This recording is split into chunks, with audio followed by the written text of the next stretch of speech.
Hi there! Welcome to the Gardens and Graveyards channel. My name is Charisma, and today we're meeting in the garden and we are going to do a thorough cleaning. So in the springtime, a thorough clean may look like picking up all the debris piles from weeding or pruning or planting out. You know, we get so excited and we plant out a 6-pack or a 12-pack of annuals and then discard the little packs nearby the planting area, and the next thing you know, there's little containers all over the place. At least that's what happens in my garden. So that might be what happens in the spring. In the summertime, a thorough clean may look like wiping down all of my tables and chairs and making sure that they're ready to, be enjoyed. In the fall, a thorough clean looks like cleaning up all of my perennials. So there's a couple of different theories on fall versus spring cleanup, and while there's lots of benefits to both sides, the main benefit of leaving everything in the fall is so that your beneficial insects have a place to live for the winter. It also can harbor non-beneficial insects, so there is an argument against leaving your fall foliage and debris on the ground. For me, it's not even about the insects so much as it is, I live on the Oregon coast in a zone 9A. We do not freeze. We rarely get snow, and it just rains and rains and rains for days, and everything turns into black, slimy mush. So I don't like to leave my things in the garden because A, it looks kind of gross, and B, in the springtime when it's time to cut them all back, it's really disgusting to handle. So that's why I clean everything up in the fall. I also really enjoy that dormant period where everything is just empty. The garden is just empty and it's ready to explode into a canvas of beautiful new color in the spring and summer. So I'm in the garden. We're gonna do some thorough cleaning. We're just focusing on cutting down perennials. You will see leaves everywhere. We will take care of that on a mow and blow day. This is Thursday. We're just doing a thorough clean. On Monday, when we mow, we also blow. It's just easy to remember, mow and blow. We do it on Mondays. So I'm in the moon garden and we have all of these snapdragons. I waited as long as I could to try to get some seeds forming. It didn't happen. Every time seed heads start to form up, we get tons of rain and moisture and they just rot right on the plant. So the plant still looks good, but the seeds aren't forming.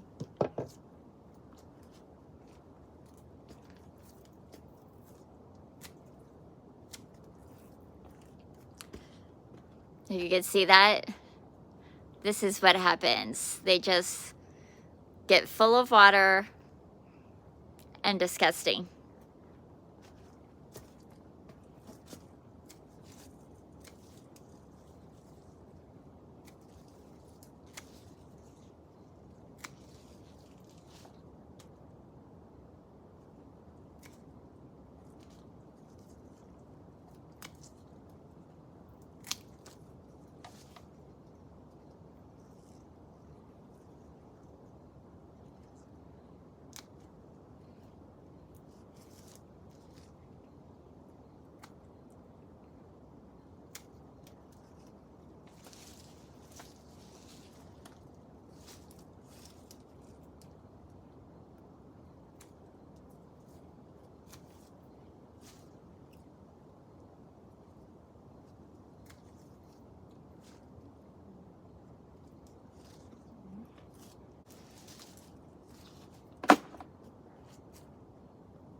can see here, I have Pearly Everlasting, and it is done.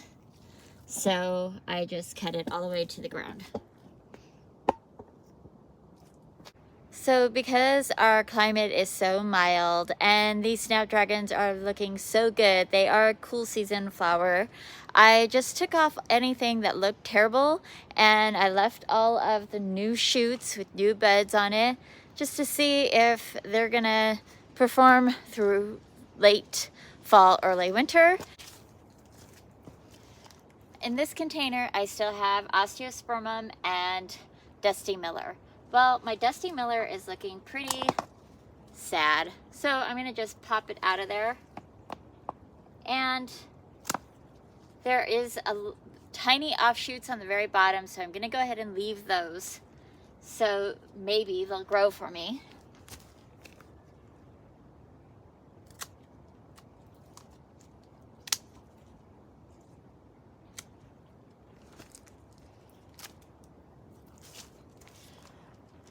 With the Osteospermum, oops, they have gotten quite leggy. They should winter over in my garden, so I'm just gonna cut them back to their strongest offshoot in closer to the center of the plant.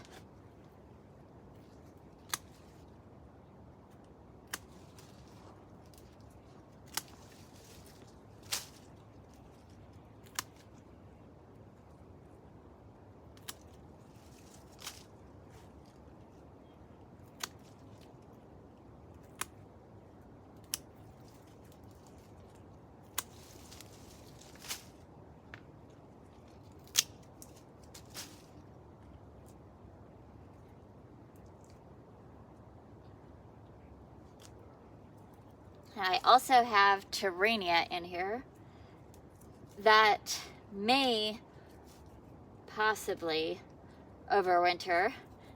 Even has a little bit of blooming, but I want it to be nice and strong, so I'm just gonna cut this back as well.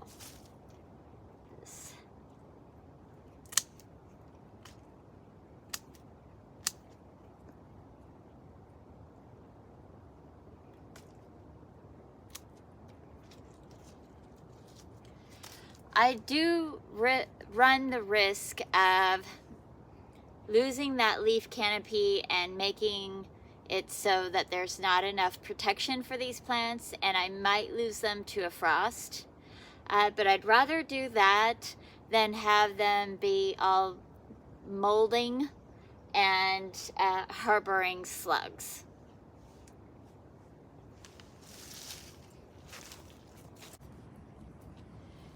Here's a good example of what happens to our plants. It's a hosta. Just becomes gross. Pull out this buttercup too.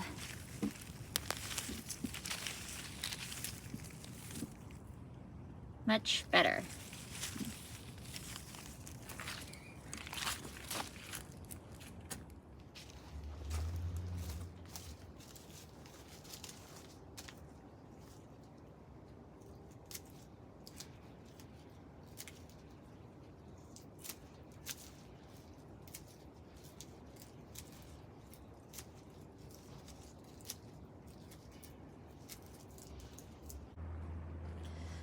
All right, so that's all I'm gonna do in the moon garden.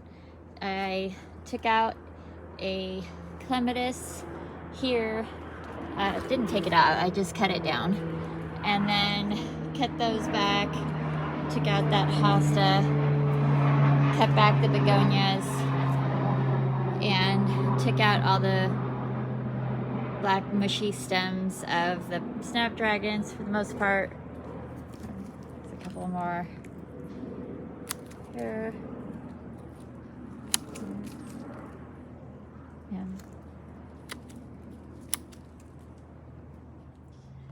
It's a little sad and unfortunate, but I have to do the same with my sedums.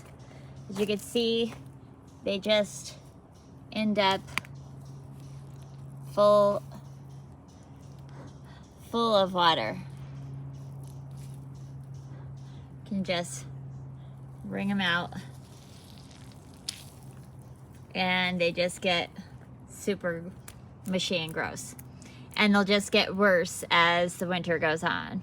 So I just cut them back, and you can see they start sort of failing anyways in the rain. It's just too much for them.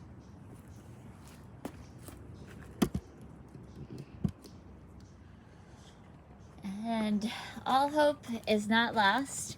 You could see the little baby sedums right there. They're all ready, getting ready to grow. There's little babies right there. And underneath here. So it's not like they're gone forever. All right, the next ones that we're gonna cut down are the cannas. They're done blooming, and they have started to fail. So we're just gonna cut them down. They're gonna live in their pots until we do something different with them this spring.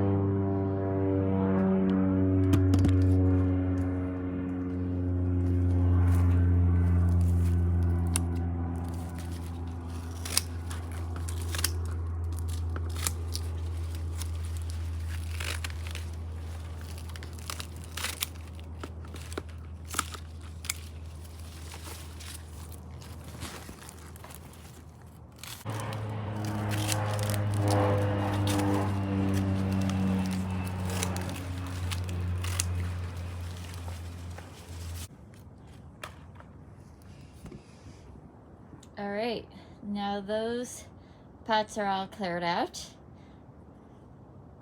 I'm gonna throw that bin in the compost, and then we'll head out front to take care of our dahlias. Looks like a mess.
You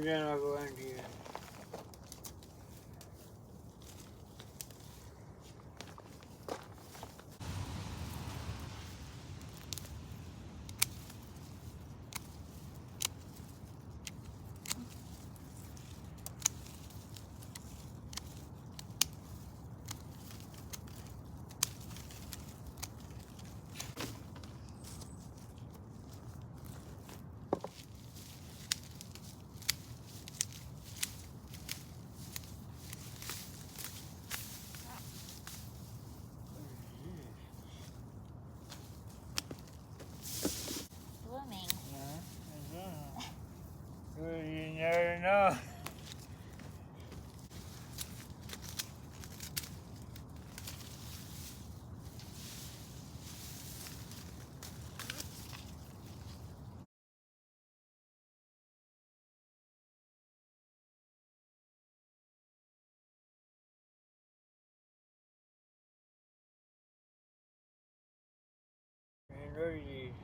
What?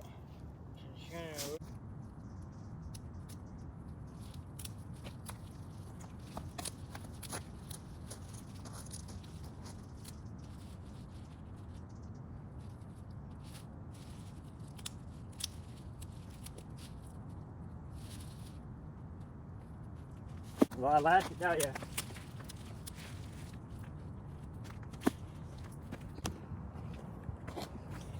This is why we're cutting these down. You can see what the cold does to them. They just turn to black grossness.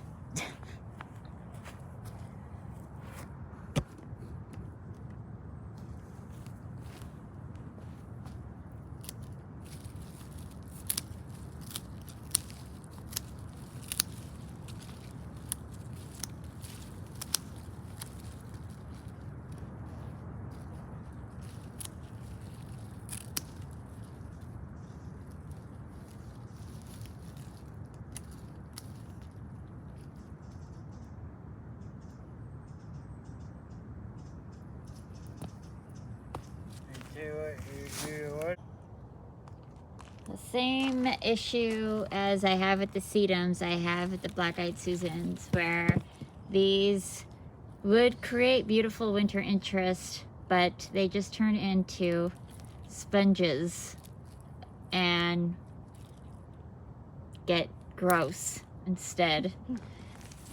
So, not so great winter interest for us here.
All right, that is going to do it. I got all of my dahlias cut back, my Ganara, which desperately needed to be cut back, black-eyed Susans, osteospermums, snapdragons, and a handful of other miscellaneous things. I got some kaffir lilies cut back over here, some asters, cut back, my veronica. I think all the plants that get super mushy and disgusting have been cut back, and then everything else will just, you know, slowly but surely get cut back, all the perennials and whatnot.